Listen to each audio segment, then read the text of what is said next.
Alright, so we are on to the very last question of the NCERT exercise 4.4 for the chapter quadratic equation. The question is it possible to design a rectangular park of perimeter 80 meter and area 400 meter square? If so, find its length and breadth. अब question वाले ने आपसे पूछा है कि क्या ऐसा possible है कि आप एक रेक्टेंगुलर पार्क बना पाएं जिसका पेरीमीटर 80 मीटर हो और एरिया 400 मीटर स्क्वायर हो, और अगर ऐसा पॉसिबल है तो उस रेक्टेंगुलर पार्क का आपको लेंथ और ब्रेड्थ निकालना है। ठीक, देखिए सॉल्व करने के लिए मैंने पहले से रेक्टेंगल बना के रखा था, तो ये रेक्टेंगल का लेंथ है से L और ये ब्रेड्थ है B। अब पेरीमीटर गिवन है आपको 80, सो वी नो दैट, आपको क्या मालूम है, पहले लिख देता हूँ given, what we are given perimeter of rectangular park as 80 meter, and we know that perimeter of rectangle is twice of sum of length and breadth। ठीक है, अब आपको ये जो फॉर्मूला होता है पेरीमीटर का, twice of sum of length plus breadth, इसको आपको इक्वेट करना है 80 से, क्योंकि ये गिवन है आपको। तो जब आप इक्वेट करेंगे तो 2 जाएगा RHS में डिनोमिनेटर में, तो लेंथ और ब्रेड्थ का सम मिल जाएगा आपको एज 40, 80/2 होता है 40। अब आप देखिए लेंथ और ब्रेड्थ का सम आ गया आपके पास 80। इसका मतलब अगर मैं लेंथ को x मानता हूं, ठीक, let the length LENGTH length of park be x meters, length अगर x है तो ब्रेड्थ कितना होगा 40 माइनस x, क्योंकि दोनों का सम 40 है। therefore breadth of rectangular park is 40 minus x meters। ठीक, तो लेंथ अगर x है तो ब्रेड्थ कितना होगा 40 माइनस x। अब आपको लेंथ और ब्रेड्थ पता चल गया इन टर्म्स ऑफ एक्सप्रेशन, और उसका एरिया, उस पार्क का एरिया आपको गिवन है 400 metre square. What we are given area of rectangular park as 400 metre square, and we know that area of rectangle is area of rectangle is L into B। तो आप इनको equate कर दीजिए, length कितना है आपके पास x और breadth क्या है आपके पास 40 माइनस x, और एरिया कितना आपको गिवन है 400, तो L इंटू B हो गया एरिया, और जो गिवन है 400 उससे आपने इक्वेट कर दिया।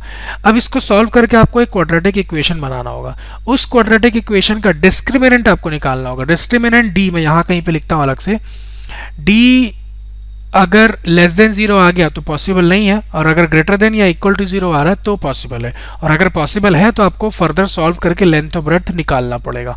ठीक, चेक करते हैं पॉसिबल है कि नहीं। देखिए इसको सॉल्व करते हैं, x इंटू 40 हो जाएगा 40x, x into minus x हो जाएगा माइनस एक्स स्क्वायर, और इस 400 को LHS में ले आइए तो माइनस 400 हो जाएगा इक्वल टू 0। इसको डिक्रीजिंग ऑर्डर में लिखते हैं इनके डिग्रीज के, तो minus x square plus 40x minus 400 equal to 0। और इसको फिर आप क्या करिए, माइनस एक्स स्क्वायर को प्लस एक्स स्क्वायर बनाने के लिए सबको थ्रू आउट माइनस से मल्टीप्लाई कर दीजिए, तो आपको इक्वेशन मिलेगा x square minus 40x plus 400 equals to 0।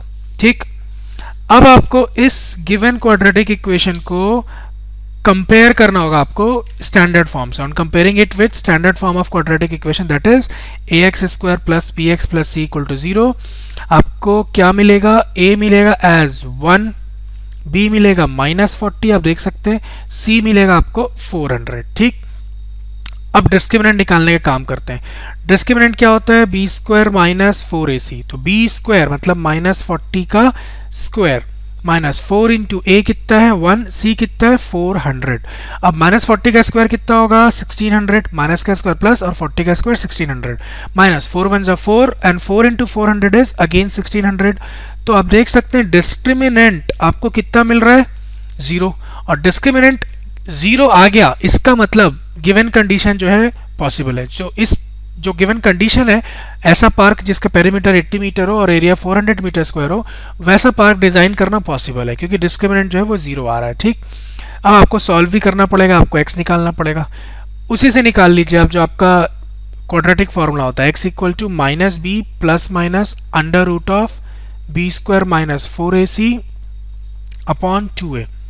Values put करिए, x equal to minus b कितना है आपके पास -40, तो ये -40 हो गया, plus minus under root of b square minus 4ac, यही तो आपने निकाला पूरा जीरो, जीरो पुट कर दीजिए अपॉन 2 इंटू ए कितना है 1, तो x आपके पास आ गया, माइनस ऑफ माइनस प्लस हो जाएगा 40 प्लस माइनस जीरो तो छोड़ ही दीजिए, कोई मतलब नहीं है, दो रूट आएंगे तो एक बार प्लस 0 अपॉन 2 लिख दीजिए और एक बार x की वैल्यू आएगी 40 माइनस 0 अपॉन 2। इधर वे आप देख सकते हैं 40 अपॉन 2 20 हो गया और यहाँ से भी 40 अपॉन 2 आ जाएगा 20। तो d जब भी 0 आता है तो आपको मालूम है दोनों रूट जो होते हैं वो इक्वल होते हैं, तो इसलिए वैल्यू 20 आई है। तो आपको क्या पता चला कि उस रेक्टेंगुलर पार्क का जो लेंथ है वो कितना होगा 20 मीटर और ब्रेड्थ कितना होगा 40 minus 20 which is again equal to 20 meters. So your answer should be yes, it is possible to design such a park with perimeter 80 meter and area 400 meter squares. ठीक, for such a park length has to be 20 meter and breadth must be 20 meter. So this completes our solution and the entire exercise and the entire chapter as well. चलिए, thank you for watching. See you soon. Bye bye. Thanks for watching. We'd love for you to subscribe to our channel.